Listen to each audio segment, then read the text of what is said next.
La doctrina budista del vacío a la luz de la psicofisiología contemporánea. Para el budista, el entendimiento del vacío es un requisito indispensable para el logro de la iluminación. Esta última acontece cuando el buscador se pone en contacto con la realidad tal cual es y reconoce su naturaleza verdadera. La doctrina del vacío afirma que nada existe en forma absoluta, independiente y permanentemente, y que la dificultad para liberarse de las ataduras de la vida condicionada consiste en la ignorancia acerca de la realidad con mayúsculas y su confusión con la ilusión que tenemos acerca de ella. En otras palabras, al percibir vemos el mundo como constituido por objetos que parecen estar separados unos de los otros y con independencia uno de los otros. Cuando nos vemos a nosotros mismos, lo hacemos en forma similar. Consideramos que poseemos un yo con existencia independiente, permanente y absoluto. De la misma forma que cosificamos a los objetos, nos solidificamos a nosotros mismos, y esta percepción errónea es la causa de nuestra permanencia en un estado de falta de libertad y ausencia de sabiduría. En cambio, si reconociéramos que tanto los objetos como nuestro yo aparecen como absolutos porque así los percibimos, pero no porque así lo sean, nos liberaríamos y lograríamos el vacío y su percepción, que consiste en quitar los velos y los errores de la percepción, tanto del entorno como de uno mismo. El vacío se refiere a la ausencia de filtros de la percepción, lo que permite ver la realidad con mayúscula tal y como es. La realidad es que todo es interdependiente, cambia de momento a momento y nada tiene existencia absoluta. Desde el punto de vista de la realidad con mayúscula, no existe nada a que apegarse y por lo tanto nada que pueda provocar sufrimiento. Este último ocurre como consecuencia de nuestros apegos y estos acontecen como resultado de la consideración de pérdida. Sufrimos cuando sentimos que nuestro yo está en peligro de ser dañado o destruido, porque consideramos que nuestro yo tiene existencia inherente y es sujeto a la muerte. La ausencia de sufrimiento resulta de la ausencia de apego, y esta es consecuencia de la inexistencia. En otras palabras, al reconocer que nuestro yo no posee existencia absoluta, no existe temor alguno de perderlo, puesto que lo que no existe no es susceptible de ser perdido. La doctrina del vacío trae como consecuencia la liberación, precisamente por la razón anterior. Sabiendo que todo está vacío de existencia absoluta, que todo cambia y que todo es interdependiente, no puede existir apego, ni temor de destrucción, ni muerte, puesto que no puede morir aquello que nunca ha nacido. Si la doctrina del vacío es verdadera, nuestro funcionamiento psicofisiológico debe ser congruente con ella. En este capítulo haré una revisión del conocimiento psicofisiológico contemporáneo a fin de analizar hasta dónde lo que sabemos de la psicofisiología de la percepción apoya o contradice la doctrina budista del vacío. La estructura del espacio. Para poder entender la psicofisiología de la percepción, es necesario analizar la forma en la cual está organizada la información en el espacio. Por ello iniciaré mi argumentación con una descripción acerca de la estructura del espacio. Desde el punto de vista de la física moderna, lo que denominamos espacio posee diversos grados de organización, desde un nivel de espacio vacío hasta un espacio lleno de objetos. El nivel básico o fundamental del espacio es una matriz colosa mentalmente compleja, de total coherencia y simetría. Esta matriz es una especie de celosía o enrejado, en la cual cada uno de sus puntos concentra la información del resto. En un espacio así, no existen ni objetos ni partículas. El tiempo no transcurre y hay ausencia de fuerzas gravitacionales. Este nivel del espacio se denomina la latiz del espacio-tiempo. Un siguiente nivel del espacio involucra una distorsión de la latiz. Cuando esto ocurre, una zona de la latiz pierde coherencia y sufre una microcurvatura. Un instrumento físico detecta esta distorsión como una partícula elemental. Existen familias de distorsiones similares y por lo tanto categorías definidas de partículas. Lo que denominamos un objeto material es un conjunto interrelacionado de microdistorsiones de la latiz. El nivel de la organización del espacio, lleno de objetos, es un nivel en el cual la latiz se encuentra distorsionada en todas sus porciones. El término distorsión no es peyorativo, sino únicamente descriptivo, y así debe interpretársele. La latiz es una especie de superconductor en el cual cualquiera de sus distorsiones se encuentra representada en todos y cada uno de sus puntos. El nivel de la latiz, en ausencia de distorsiones, es una abstracción, pero un espacio que se le aproxima es el espacio interestelar alejado de cualquier objeto. En ese espacio la latiz se aproxima a su nivel de máxima coherencia y simetría. Llamemos a este polo de la organización espacial polo de alta sintergia. En cambio, el polo de la organización del espacio, en el cual la latiz está distorsionada y existen objetos materiales, posee una mínima coherencia y una baja simetría. Llamemos a este polo de baja sintergia. El término sintergia es un neologismo derivado de los términos síntesis y energía. Mientras mayor sea la sintergia, mayores serán la coherencia y la simetría. Mientras menor sea la sintergia, el tiempo no transcurre.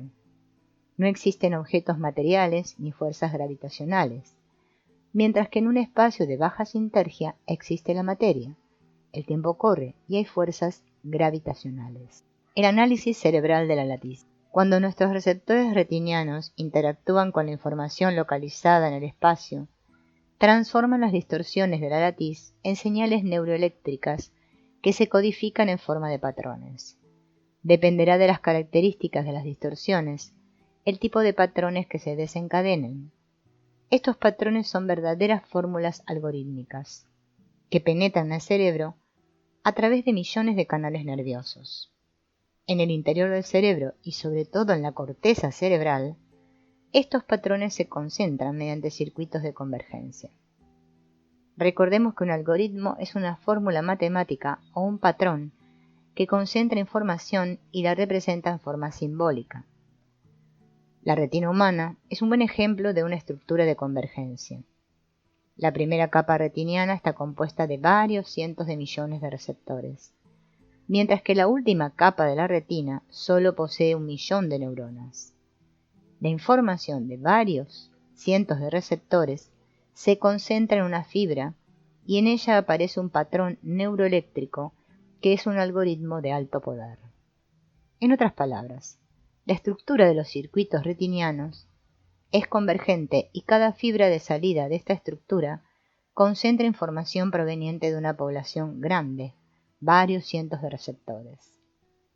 El patrón algorítmico de salida contiene en una estructura lógica la información concentrada que previamente a su activación se encontraba dispersa.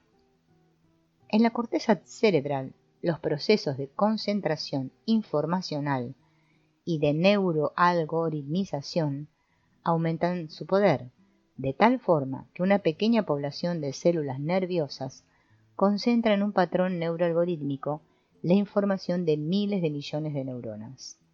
Mediante este procedimiento funcional se unifica la información. La percepción de objetos. Cuando una zona distorsionada de la latiz es codificada por el cerebro, este activa patrones neuroalgorítmicos que concentran información en su estructura y la unifican.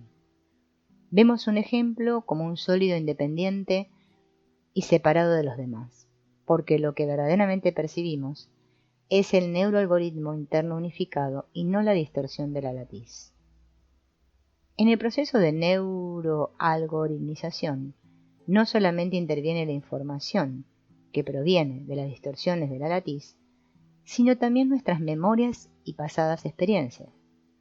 En otras palabras, todo neuroalgoritmo es una mezcla de la información proveniente de la latiz. sumada a la información interna. Al ver un objeto, vemos en él toda esta información concentrada y mezclada. Desde este punto de vista, la doctrina budista del vacío es totalmente congruente con la forma psicofisiológica en la que funciona la percepción. Solamente un funcionamiento neuroalgorítmico libre de memorias y añadidos nos daría la visión de la realidad con mayúsculas tal cual es. Un objeto aparece como un sólido porque en nuestra percepción transformamos la unidad neuroalgorítmica en una cosa sólida. La neuroalgoritmización del yo. Exactamente lo mismo sucede con la percepción de nosotros mismos. Se puede conjeturar que, al igual que con la unificación neuroalgorítmica de un objeto, en la que millones de activaciones celulares se concentran en un patrón convergente, el yo surja de una concentración unificada de toda la información del cerebro. En otros términos, se puede suponer la existencia de un neuroalgoritmo final que represente la actividad de todo el sistema cerebral y la concentre en un patrón algorítmico de altísimo poder. Esta unificación neuroalgorítmica se percibiría como el yo con todas las características de independencia, separatividad y carácter absoluto que le asignamos a cualquier objeto material. De esa forma, el yo también se percibe como una cosa incambiable y absoluta. El neuroalgoritmo de máximo poder concentra en su estructura lógica la información de todo el sistema con todas sus memorias, condicionamientos, traumas y asociaciones del pasado. La liberación. Desde el punto de vista budista, la liberación acontece cuando logramos descubrir que la solidez yoica y la solidez objetal es falsa. Es decir, que no existe un yo absoluto e incambiable, al igual que no existen objetos con existencia absoluta. Esta liberación acontece cuando las memorias son purificadas y no se confunde la realidad con una interpretación distorsionada de la misma. Desde el punto de vista psicofisiológico, el proceso anterior acontece cuando las cadenas convergentes responsables de la neuroalgoritmización son purificadas y la solidez neuroalgorítmica es desmembrada.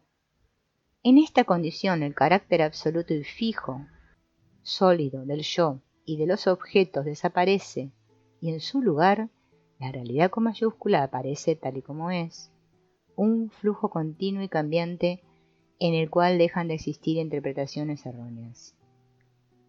Cuando esto acontece, la coherencia del sistema cerebral se incrementa, lo mismo que su simetría. Esto equivale a un espacio de alta sinergia. En cambio, cuando existe fijeza neuroalgorítmica, no hay fluidez y todo se percibe como cosificado. Esto equivale a un espacio de baja sinergia. El campo neuronal. Cada una de las actividades de las neuronas del cerebro evoca una microdistorsión de la latiz del espacio. El conjunto de todas estas microdistorsiones activa una macrodistorsión hipercompleja de la latiz. A esta macrodistorsión, la psicofisiología contemporánea la denomina campo neuronal. El yo, por lo tanto, se percibe como ese conjunto mezclado y unificado. El campo neuronal en interacción con la latiz se percibe como el mundo. Cuando la actividad cerebral es de baja sinergia, el campo neuronal resultante también posee una estructura de baja sinergia. Un campo neuronal de baja sinergia solamente es capaz de establecer una interacción congruente con un nivel de la latiz también de baja sinergia. El mundo resultante de tal interacción es un mundo concreto lleno de objetos y cosificados. En cambio, un campo neuronal de alta sinergia es capaz de interactuar en forma congruente con un nivel de la latiz de alta sinergia.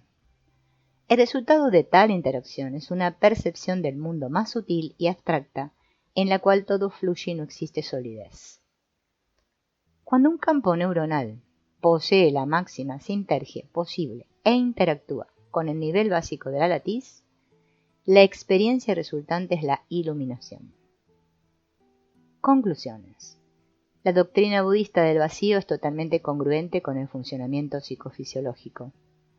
Cuando se purifican los circuitos neuroalgorítmicos y se activa un campo neuronal de alta sinergia, la percepción es de la realidad tal cual es, con mayúsculas. La solidez, independencia y carácter absoluto de los objetos y del yo desaparece en la realidad con mayúsculas, para dar lugar a una visión fluida, libre y sin ataduras. Un objeto se percibe como un sólido cuando está neuroalgoritmizado. Lo que se percibe es el neuroalgoritmo interno y no el objeto externo. Puesto que el neuroalgoritmo está saturado de memorias, el mundo se interpreta de acuerdo con ellas y no se ve tal cual es decir, siempre nuevo, cambiante y fluido. Lo mismo acontece con el yo. Según el budismo, la realidad con mayúscula es luminosa, refulgente, toda brillante, y en ella nos situamos cuando logramos el vacío de todo intermediario de la percepción. Según la psicofisiología, la latiz en su estado puro es coherente, simétrica, luminosa, refulgente y contiene toda la energía potencial de toda manifestación. En ella nos situamos cuando el campo neuronal alcanza niveles de elevada sinergia, y estos solamente se logran cuando la fijeza neuroalgorítmica cesa. Ambas aproximaciones, la mística y la científica, hablan de lo mismo y llegan a similares conclusiones. En cuanto a la práctica que permite lograr el vacío y la alta sinergia, esta es la meditación en la que se identifican los patrones de identidad yoicos, se los observa y trascienden, o la retroalimentación de la coherencia interhemisférica, en la cual un sujeto aprende a incrementar su sinergia cortical. La primera técnica proviene de la tradición budista clásica y la segunda de la psicofisiología electrofisiológica contemporánea.